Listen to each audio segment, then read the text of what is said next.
Sporadik kerana selama kita tak tahu di mana terkaitnya dengan kluster-kluster tertentu. Saya ingin menyebutkan bagaimana kalau saya boleh tunjukkan index case. Maaf, cuba bayangkan ya. Index case di Sungai Petani ke kata, di Kuala Selangor ke, di Ijuk ke, yang berlaku pada 16 Jun. Contoh, ya. Hanya akan ditarifkan sebagai kluster terkadang kali sebulan setengah selepas indeks case dikenal pasti apa sebenar-benarnya berlaku. Perkara ini saya bangkitkan. Persoalan definisi kluster pun kadang-kali tidaklah sepakat dan tuntas. Datuk ini betul. Justru kerana itu persoalan kemana di mana gagalnya kita. Saya bermula tadi dengan menyebutkan apa yang Dr. Ashil sebut. Itu is the strategic at the strategic level, tetapi at the methodological ataupun implementasi pelaksanaannya kita dapati antara lainnya puncanya adalah testing, apa yang diistilahkan sebagai poor diagnostic policy. Ini perkara yang STFC Selangor bangkitkan. Kalau dalam pandemik yang mencana, tak perlulah kalau seseorang itu RTK positif untuk diulangi RT-PCR. Karena jelas ya pandangan yang dibuat oleh WHO pun begitu. Maka dalam keadaan itu, karena saya sebutkan tadi, the name of the game is speed. Fighting virus SARS-CoV-2 is like fighting a war. Saya sebutkan perkara ini pada hari pertama saya memimpin STFC di Selangor. And it's not going to be a sprint. It's going to be a long haul. Satu perjalanan yang jauh. Sebab itu ketika DG dan kawan-kawan daripada KL Putrajaya mengangkat pelakat satu kes, saya berkata this is the beginning of the downfall. Kerana ada unsur-unsur, minta maaf kalau kita tak dapat memanfaat pandangan-pandangan pakar-pakar yang lain, itu sudah masuk dalam unsur arrogant.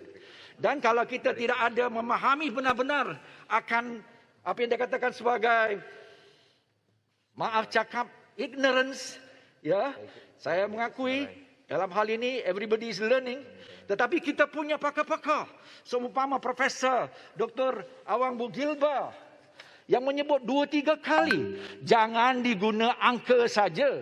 Kalau angka saja, pastilah Selangor yang tertinggi. Sebabnya begini, Labuan 100,000, Selangor penduduknya 100,000, Selangor 6,8 juta. Faham ya? Satu kes di Labuan bersamaan dengan 68 kes di Selangor. Untuk Labuan bersamaan dengan Selangor, 100 kes Labuan sudah mencecah 6,800 kes di Selangor. Itulah persoalan incidence case, prevalence case. Mesti dinisbahkan dengan penduduk.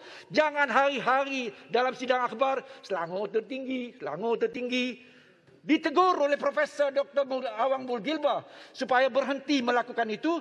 Lakukan ujian seluruh negara, seluruh state, seluruh negeri, dan buat matriks yang tepat, yang betul.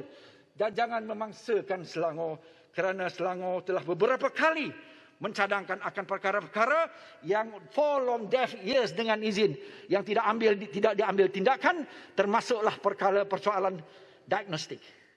Kita telah kata kalau RTK positif, RTKAG positif, cukup untuk kita tangani segera kes-kes itu. Jangan tunggu untuk dapat panggilan daripada PKD pegawai untuk kembali untuk pergi pula kepada KK ataupun PKD membuat ujian RT-PCR. Dalam pada itu saya perhatikan tak kurang daripada on average 3 hingga 5 hari. Itu dia. Ya, 3 hingga 5 hari senggang waktu berlalu. The name of the game is speed and volume. You must have test yang cheap, fast, and punya frekuensi yang tinggi.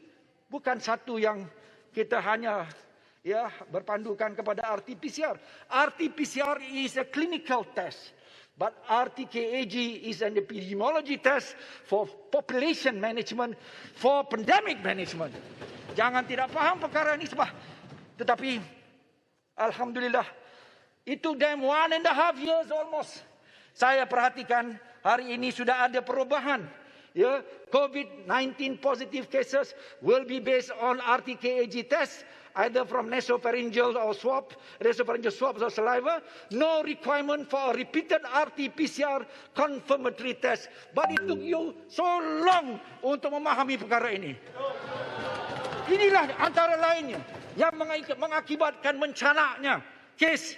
Saya pada awal mengatakan, bila Selangor nak turun, siapan tweet saya adalah buktinya. Saya kata, Selangor tidak akan turun angkanya. Steady kalau Selangor. Tidak akan turun, kenapa? Karena kami memerhatikan kadar positivitinya. Bermula daripada 10, 13, 15, 17. Satu masa 19 pun ada. Kita tidak malu kerana angka kita tinggi. Tapi kita malu kalau berlakunya kematian. Dan especially brought in dead on arrival. Datuk Yang Bertuah, dengan segala rendah hatinya saya meneruskan perkara ini. Dengan segala beratnya untuk saya memberikan kritikan-kritikan yang sangat kritis. This is saying without fear of favor. Atas demi rakyat dan demi negara, kita akan terus berkhidmat untuk memberikan yang terbaik kepada negara dan rakyat. Datuk Yang Bertuah, 5 minit ni. 5 minit lagi. Datuk Yang Bertuah, saya bergalih. Ya, saya bergalih sikit lagi kepada apa dia antara perkara yang menjadi kepincangan yang berterusan. Ketika kita menyebutkan tentang keperluan mass testing, kami mulakan dengan targeted testing. Kemudian Yang Berhormat Menteri Besar mahukan mass testing. Mass testing untuk 56 zon kita lakukan. Kita buat dengan dasar untuk mendapatkan satu baseline prevalence dalam state kami. Ya. Kemudian kami tumpukan kepada 8 zon yang merupakan mempunyai kadar positivity lebih daripada 5%, ada yang 10% dan sebagainya.